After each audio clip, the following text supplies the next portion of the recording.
Purvanchal university. ఇది కేవలం university కాదు, మీ సక్సెస్ స్టోరీకి చిరునామా. ఏంటివన్నీ? నేను చెప్తూనే ఉన్నానుగా, డైలీ వెళ్ళి జిరాక్స్ కొట్ల అమ్మాయికి లైన్ వేస్తున్నాడని. లైన్ వేస్తున్నాడా? అమ్మా, ఇవి ఒక 100 కాపీలు జిరాక్స్ తీయమ్మా.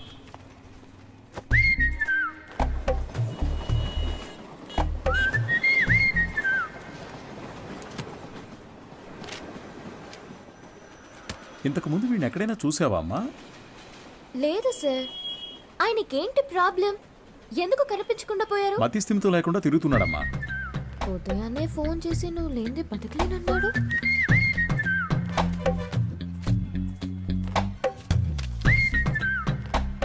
ఏం తల్లి, దీన్ని అందరూ చూసేటట్టుగా నీ కొట్లో ఒకటి పెట్టమంటావా?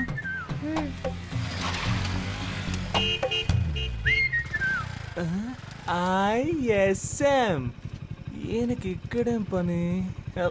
Bye daddy. సార్, ఈ ఫోటోలో ఉన్న ఆయనలాగే లేరు ఆయన? అలాగే ఉన్నాడు కదా. ఏంటిది సార్? తెలియజేయాల్సిన నంబర్ అని నా నంబర్ రాశారు. నీ వల్లే కదా వాడికి మతి స్థిమితం పోయింది. వాడు నీకు తెలీదు?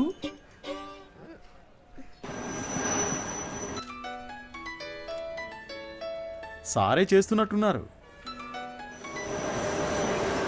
నువ్వు లక్కయో వాళ్ళక్కయో నాకు తెలియదమ్మా. సుబ్రహ్మణ్యం మంచివాడే, వాడి స్నేహితుడు మంచివాడు కాదే. అదే కేడి కేశవ అనేవాడు వాడిని పాడు చేస్తున్నాడు. నువ్వు గనక వాళ్ళిద్దరినీ విడదీయగలిగావే అనుకో, మావాడు చక్కగా బాగుపడతాడు. ఈ పనిని గనక నువ్వు చేస్తే నేనే మీ నాన్న దగ్గరకు వచ్చి మీ పెళ్లి విషయం మాట్లాడతాను. మీ నాన్న ఫోన్ నెంబర్ ఇయ్యమ్మా.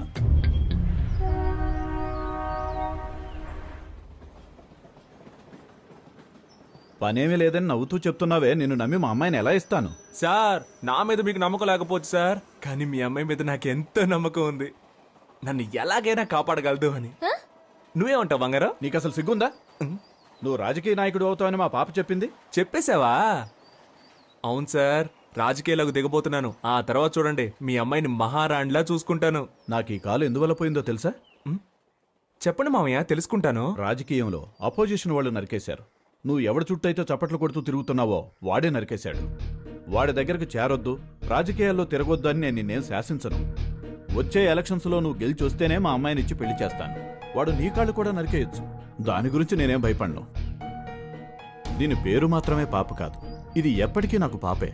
అదిగో, అది చిన్నప్పుడు రాసిన గీతల్ని కూడా అలాగే ఉంచానంటే అర్థం చేసుకో. పెయింటించడానికి డబ్బులు లేక ఎలా చెప్తున్నాడో. మంచి సెంటిమెంట్ సార్. ఒక విషయం గుర్తుపెట్టుకో, నువ్వు ఎలక్షన్స్ లో గెలిచి వస్తేనే ఇంట్లో అడుగు పెట్టగలవు. బాగుంది సార్. విభూతి సుబ్రహ్మణ్యం ఈ ఇంట్లో కాలు పెడతాడా లేక రాజకీయాల్లో కాళ్ళు విరగొట్టుకుంటాడా? వేచి చూద్దాం సార్. అక్క, మన ఎమ్మెల్యేని కలిసి వచ్చి నీకు ఫోన్ చేస్తున్నాను. నీ పేరు చెప్పగానే తప్పకుండా సీట్ ఇస్తానన్నారు. నీకు 23వ వార్డు, నీకు 24 వార్డు కావాలా? మోహాలు చూడండి. ఒక ఫుల్ బాటిల్ ఒకేసారి లాగించి స్టడీగా ఉంటే రాజకీయాలకు రావచ్చు అనుకుంటున్నారా? చప్పట్లు కొట్టే మీకు చప్పట్లు కొట్టించుకోవాలని ఆశ? మీరు చైన్లు కొనిచ్చి వేయమన్నప్పుడే డౌట్ వచ్చిందిరా. మీరే చెప్పారు కదా గురువుగారు, రాజకీయాల్లోకి యువత రావాలి అని. అవన్నీ మైక్లో చెప్తాం, కానీ అలా చెయ్యం. తాహతు లేని వాళ్ళు ఎలక్షన్స్లో నిలబడకూడదు. బయటపడరా. అయితే మీ కప్పుని శాలువా తిరిగిచ్చేయండి. చెయ్యి, తీసుకుపడరా. పెద్ద తెచ్చారు సార్. ఓ పని చేయండి, ఇద్దరిని విడగొట్టడానికి ఓ మంచి సందర్భం. ఒకరికి సీట్ ఇస్తామని చెప్పండి, వాళ్లే కొట్టుకు చేస్తారు. ఓ రాయి విసిరి చూద్దాం, లేదంటే ఇద్దరు కలిసి ఏదో కిరికిరి చేస్తారు. మనం ఎప్పుడు ఖాళీగా ఉండకూడదు, ఏదో ఒక గొడవ రేపి బిజీగా ఉండాలంటావు. సరే పిలు. ఎన్ని రోజులను వీళ్ళకి ఏజెంట్లుగా పనిచేస్తాం రా, మనమే ఇండిపెండెంట్ గా నిలబడదాం. రే హనీ, సుబ్రహ్మణ్యం లోపలికి రండి రా, సార్ పిలుస్తున్నారు. రారా, గురువుగారు ఏమనరు. అయ్యా శాలువ అండి. పర్లేదు ఉంచు. చాలా థ్యాంక్స్ అండి. మీరిద్దరూ నా కోసం ఎంత శ్రమ పడ్డారో ఆలోచించానురా. బుర్ర ఖరాబ్ అయిపోయింది. ఏదో ఒకటి చేయాలనిపిస్తోంది, కానీ ఇద్దరికి చేయడం మాత్రం కుదరదు. ఒకరికి కౌన్సిలర్ సీట్ ఇస్తాను, అది ఎవరికి కావాలో మీరే డిసైడ్ చేసుకోండి. సార్, నాకు తెలిసి హనీ కంటే విభూతి సుబ్రహ్మణ్యానికి ఇన్ఫ్లుయెన్స్ ఎక్కువ ఉంది. లేదండి, నాకంటే హనీకే ఇన్ఫ్లుయెన్స్ ఎక్కువ, వాడికే ఇచ్చేయండి. నువ్వేమంటావు హనీ? గురువుగారు, ఒక్క ఫోన్ చేసుకోవచ్చా?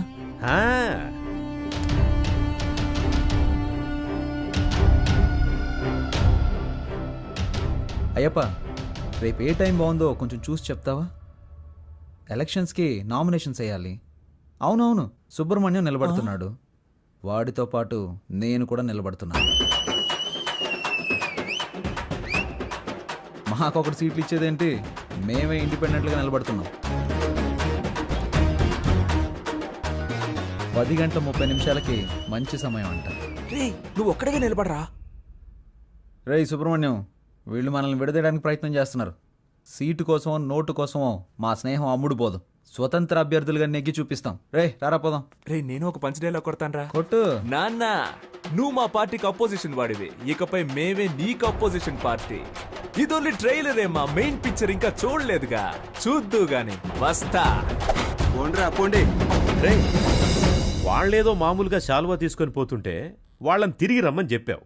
టమాటోలతోనో కోడిగుడ్లతోనో మొహాన కొట్టుంటే సహించుండేవాణ్ణి. నన్ను ఒక పెద్ద జీరోను చేసి గోడ మీద పిడకలు కొట్టినట్టు మాటలతో మొహాన టపాటపా కొట్టెళ్ళారు కదరా. నాకు ఇవన్నీ అవసరమారా?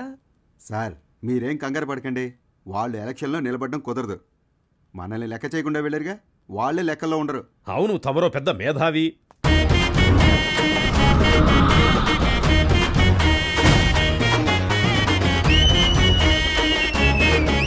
వీళ్ళు పెద్ద రాజకీయవేత్తలనా మీరు కలర్ పోస్టర్స్ అంటించారు? ఏం అలా చేయలేదండి. మరి వాళ్ళకి వాళ్ళే కొట్టించుకుని అంటించుకున్నారండి. మీ డబ్బులతో మీరు పోస్టర్లు అంటించుకుంటే బాగుండేదిరా. వాళ్ళు నాకంటే ముదురులా ఉన్నారే. మీరేం కంగారు పడకండి సార్, వాళ్ళకి సరైన పంచి నేనిస్తా. మా నూరి జనాలకి మన ఇద్దరు ఫేసులు బాగా ఫెమిలియర్ అవుతాయా? అంతకంటే గొప్పగా రీచ్ అవుతాం. ఆట పాటలతో మనం నామినేషన్ వేస్తాం.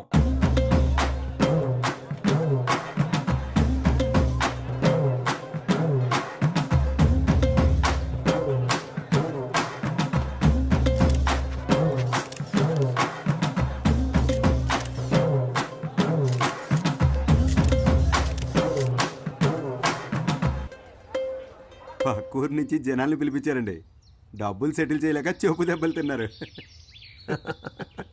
రేయ్ నేనే మీకు ఓటే దలుచుకోలేదు, బయట వాడు ఎవడరా మీకు ఓటేస్తాడు? పెద్ద ఊపుకుంటే వెళ్ళి నామినేషన్ వేసి వచ్చాడు. ఇటు చూడు, నేను చెప్పినట్టు వినలేదో ఆ వర్షన్ని నీకు ఇచ్చి చేయదని చెప్తా. వెళ్ళి వాపస్ తీసుకో పో. ఎలక్షన్ లో నిలబడద్దు అని చెప్పినా నిలబడ్డలో అర్థం ఏంటి చెప్పు. నేను ఎవరికి బానిసను కాదని అర్థం. నువ్వు ఎలక్షన్ లో నిలబడ్డానికి మా నాన్న ఒప్పుకోవడం లేదు. విత్డ్రా అయిపో. అవన్నీ కుదరవు.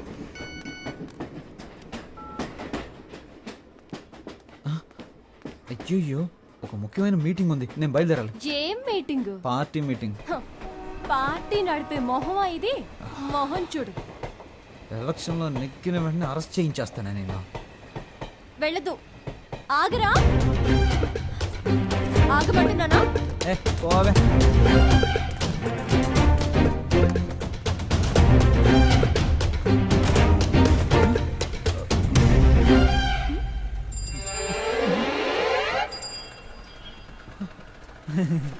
జంపింగా? యా. సూపర్. ఆగరా అంటే ఆకుండా వెళ్ళిపోతావా?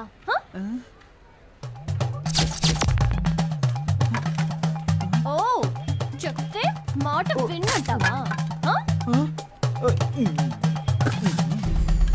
ఫోన్లో ఆడదు కదా అని ఊరుకుంటుంటే ఓ రెచ్చిపోతున్నావేంటి?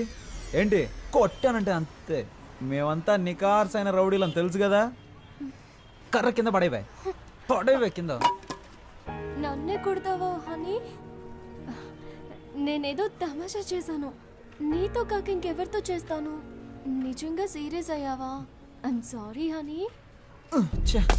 అందుకని పబ్లిక్లో ఎలా ప్రవర్తిస్తావా? ఎవరైనా సరే కాస్త మర్యాద అనేది ముఖ్యం. ఐఎమ్ సారీ రా. సారీ. పర్లేదు. ఏదో నా కాళ్ళ మీద పడి క్షమాపణ వదిలేస్తాను. సారీ.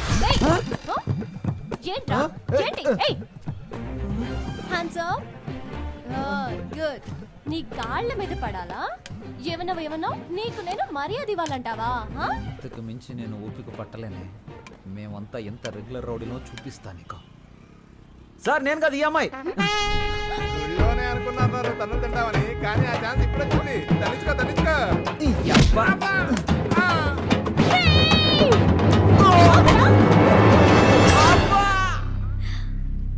Good shot.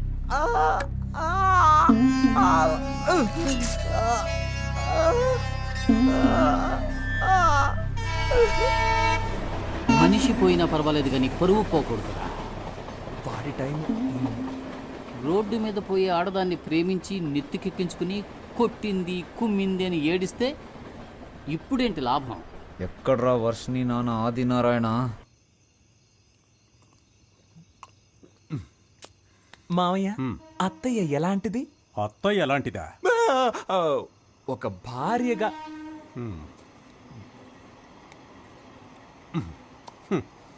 ఒక్క మాటలో చెప్పాలంటే పెళ్లికి ముందు మూగదానిలా ఉండేది. మరి ఇప్పుడు నేను చెమిటివాణ్ణి అయ్యాను. మరి మీ కూతురు వర్షిని? దానికిప్పుడు 24 ఏళ్ళు. నిజం చెప్పండి, మీ అమ్మాయికి ఏదో జబ్బు ఉంది కదా? ఒట్టేసి చెప్తున్నా, మందు తాగేటప్పుడు అబద్ధం చెప్పను. హా ఊ అని మగాళ్ళని కూడా చూడకుండా చేతులు ఎత్తి కాళ్ళతో దంతుంది. అదేం లక్షణం?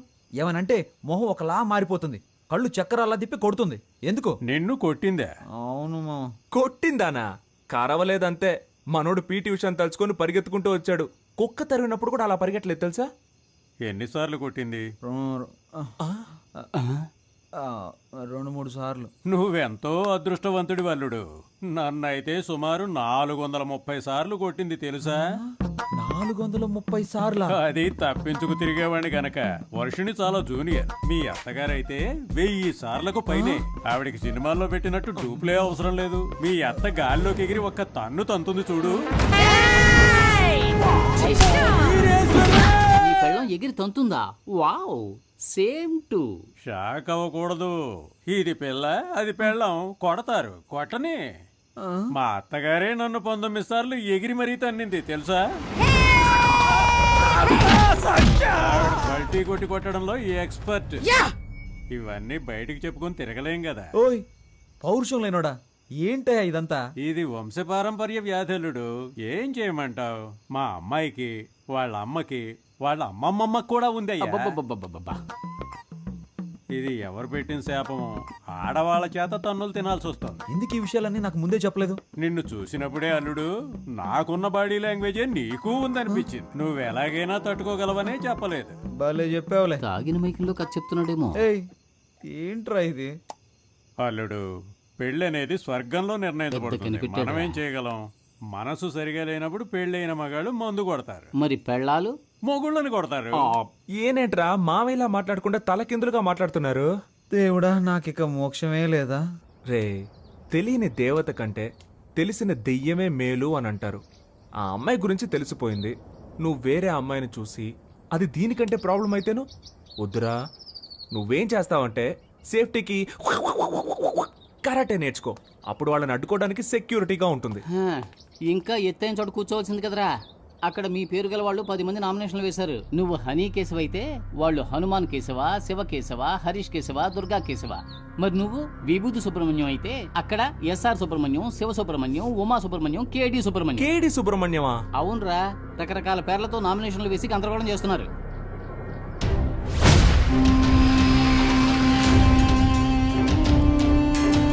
ఎక్కడ్రా ఈ రోజు నువ్వు? చూడరా, చాలా మంది సుబ్రహ్మణ్యాలు ఉన్నారు. నీ పేరు ఇక్కడ ఉందిరా. 24 ఎక్కడ? హనుమాన్ కేశవ, శివ కేశవ, హరీష్ కేశవ. ఏంట్రా ఇందులో హనీ కేశవ పేరే లేదేంటి? నామినేషన్స్ ను పరిశీలించేటప్పుడు రావాలని మీకు తెలీదా? స్థానిక ఎన్నికలకు సంబంధించిన నిబంధనలు మీరు చదివి చూడలేదా? ప్రొటెక్షన్ ఆఫ్ సివిల్ రైట్స్ ప్రకారం జైలుకు వెళ్ళుండకూడదు.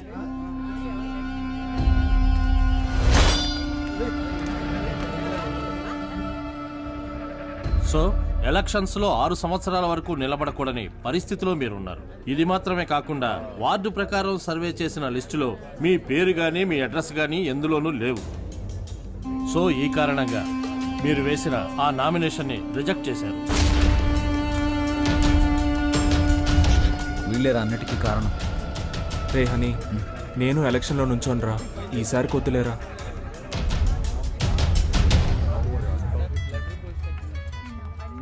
హలో. వర్షిని, నువ్వు చెప్పిన తర్వాత ఆలోచించి చూసా. ఎలక్షన్స్లో నా నామినేషన్ వెనక్కి తీసేసుకుంటున్నా. ఇది ఎవరి కోసమో కాదు, నీ కోసమే. Thanks darling, thank you so much. Okay Varshini.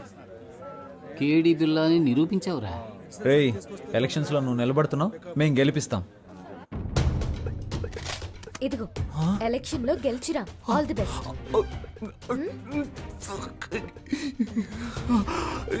Over acting నీ ఫేస్ కి సూట్ అవ్వలేదురా. కరెక్ట్ గా కనిపెట్టేసింది.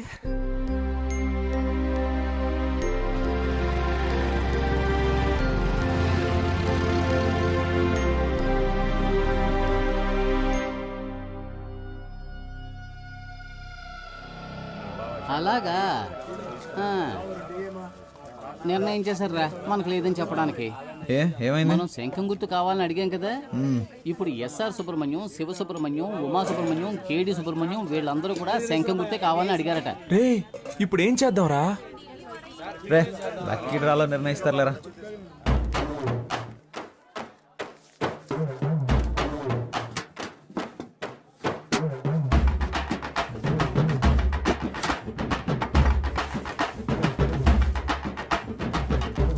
విభూతి సుబ్రహ్మణ్యానికే శంఖం గుర్తు.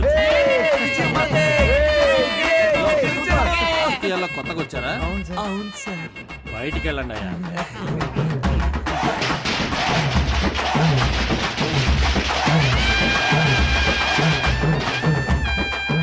మొట్టమొదటిగా మనం ఓటు అడగబోతున్నాం. సెంటిమెంట్ గా ఒక మంచి చోటు నుంచి ప్రారంభిద్దాం. ప్రియమైన సహోదరులారా, మిమ్మల్ని ఓట్లు అడగడానికి ఇదిగో మేము మీ ముందుకు వచ్చాం. మీరు తాగడానికి ఏ విధమైన లోటు లేకుండా చల్లని బీర్లను సంతోషంగా తాగేలాగా అన్ని ఏర్పాట్లు చేశాం. మీరు చేయాల్సిందల్లా శంఖం గుర్తుపై ఓటేయండి. మనసులోని మాటే చెప్తా వినుకోరా అన్నయ్యా, ఎలక్షన్ లో మీరిచ్చిన మాటలన్నీ ఏమయ్యా? గొప్పగా చేస్తామంటూ కోతలెన్న కోసారు, చేతలకొచ్చేసరికి చటికిల పడ్డారు. ఎదటోల తప్పులన్నీ వెలత్తి చూపారు, మంచిని చెయ్యాలంటూ వీళ్ళని చేశారు. వీళ్ళందరూ 420 సిగ్గులేని వాళ్ళే వీళ్ళయ్యా. గొప్పగా చేస్తామంటూ కోతలెన్ను కోసారు, చేతలకొచ్చేసరికి చతికిల పడ్డారు.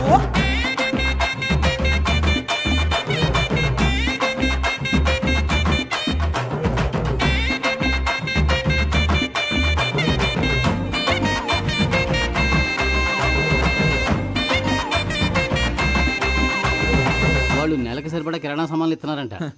వాళ్ళు 6 నెలల కిరాణా సామాన్లు కొనిచ్చిన గెలుపు మన సుబ్రహ్మణ్యం ధర. సూపర్ రా. నువ్వు అదంతా ఇది నా కాలు. ఓ ఓకే. జయించాక ఈ కాలు తీసుకొచ్చి నెత్తి మీద పడతాడు. ఈ ఇంట్లో మొత్తం 25 ఓట్లు ఉన్నాయి. నువ్వు ఇంకేం ఆలోచించుకున్నా తప్పని వెళ్ళి కాళ్ళ మీద పడుకో. అయ్యా అచ్చు మీరు మా తాతయ్యలాగే ఉన్నారయ్యా. మాకే ఓటేయండి అయ్యా. సపరేట్ చెప్పాను, వెళ్ళి కాళ్ళ మీద పడు. శంఖం గుర్తుకే ఓటేయాలి, గుర్తుంచుకోండి. నేనెందుకురా? శంఖం గుర్తుకే మీ ఓటు. రే బాబు అందరినీ ఓట్లేయమనరా.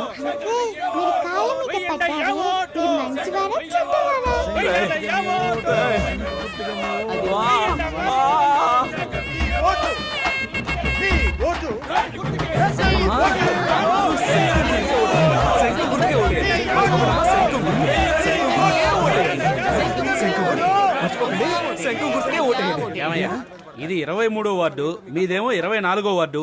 ఇక్కడికి వచ్చి ఓట్లు అడుగుతారేంటి మీరు? ఇది మీ వార్డు కాదు కదయ్యా. ఏంటి మా వార్డు కాదా? ఎరా చిన్నపిల్లల కాళ్ళ మీద కూడా పడమన్నావు కదరా. వార్డు కూడా తెలుసుకోకుండా ఓట్లు అడుగుతున్నారు. ఏంటని అలా మాట్లాడతారు? మీ వార్డుకి వచ్చి మేము సపోర్ట్ చేస్తున్నట్టే మీరు మా వార్డుకి వచ్చి సపోర్ట్ చేయరా ఏంటి? రాజకీయాల్లో ఇవన్నీ సర్వసాధారణ.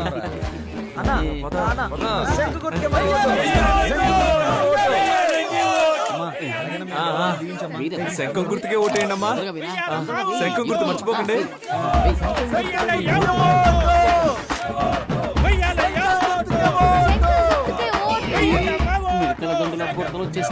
ఒరే బ్రదరు, హారు తీస్తే డబ్బులు ఇస్తామని తెలిసి చిన్న పిల్లలు తినే కంచాలతో సహా హారు తెప్పించేస్తున్నారా ఈ పెద్దోళ్ళు. చూడరా, మనం గెలుస్తాం కదా.